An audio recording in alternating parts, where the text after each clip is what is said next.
So you're gonna need the Avalon out, the Safe Pal out, and the F2 pull out.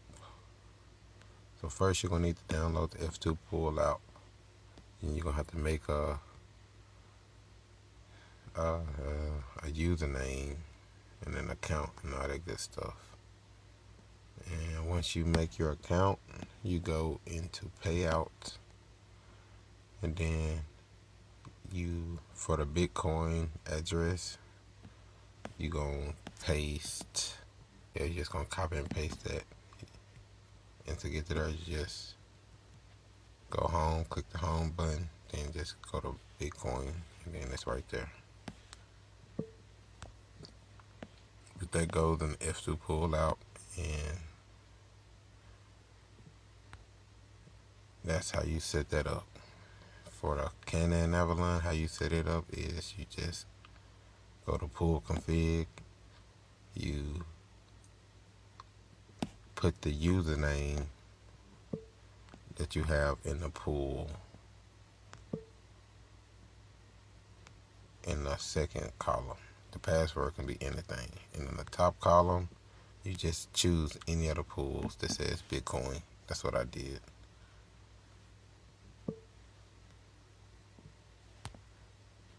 I did that for all of them. What up, good people? Like and subscribe to the channel. I really appreciate it. My Bitcoin miner finally came in the mail after 2 weeks. I ordered it from Amazon. I chose the Avalon Q because of its power consumption and efficiency rating. So this thing, it does better when it's you're using less power. But when it's high and all the way powered up, it does as good as the S19. If you know, you know. But the fact that I can dial down this thing's power from 18 or from 800 watts to 1700 watts, it's the reason I got it. Because I live off grid, I don't have an electric bill or a gas bill. I make all my electricity myself. So I need, like during the winter time, if I need to run this thing at a lower setting to be able to save some battery for actually cooking and running the dryers and stuff like that, I can do that. But this thing is mainly going to be used as a heater. So it's probably never going to get turned off. And during the summertime, I'm going to have to figure out a new setup for it. But during the wintertime, I'm going to keep it in my house, in my bedroom. I plan to get another one just to put in my son's bedroom. That way, instead of using electricity just for heating, I can actually use these things for heating and making money at the same time. I've been looking at the Miner T3.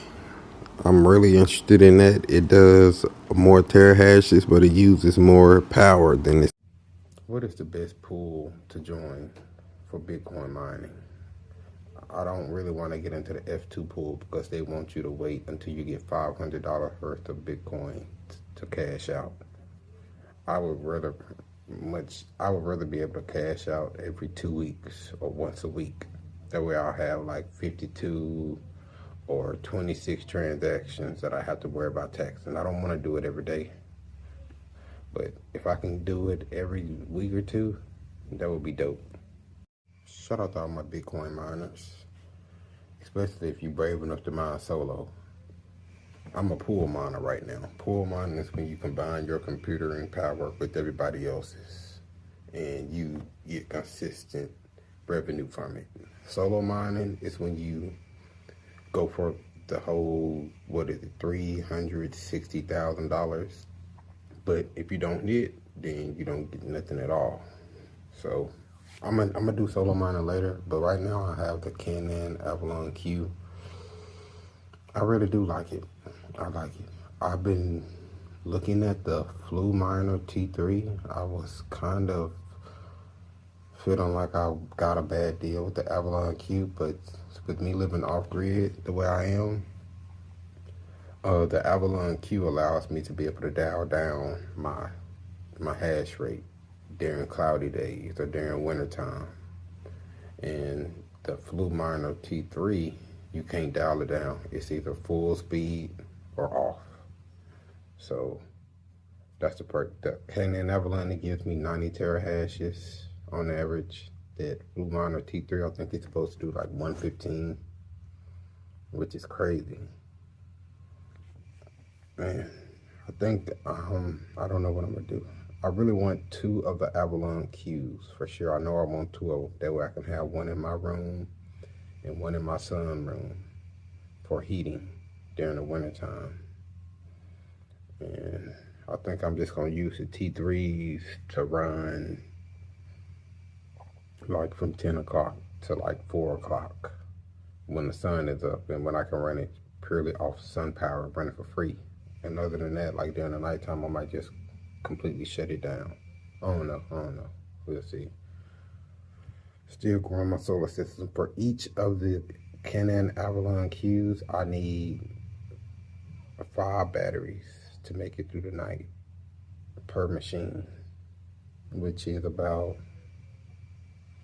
$3,500 in batteries. So with the machine itself added in there, that's like $5,500, and that's not including solar panels and inverters and wiring. That's just including the batteries and the miner itself. But with the next halving being in 2028, I got 3 years basically to make $5 to $7 a day. And then once the halving comes, I'm hoping the price of the Bitcoin keeps inflating and keep going up. We reached an all-time high this week. So I have no problem imagining Bitcoin getting to $300,000, $200,000 easily. I almost had a vision, like I had a dream that Bitcoin was at $200,000. I thought it was already, but until I went back and looked, and it ain't even nowhere near that. But I feel like it's going in that direction. But that's where I'm at with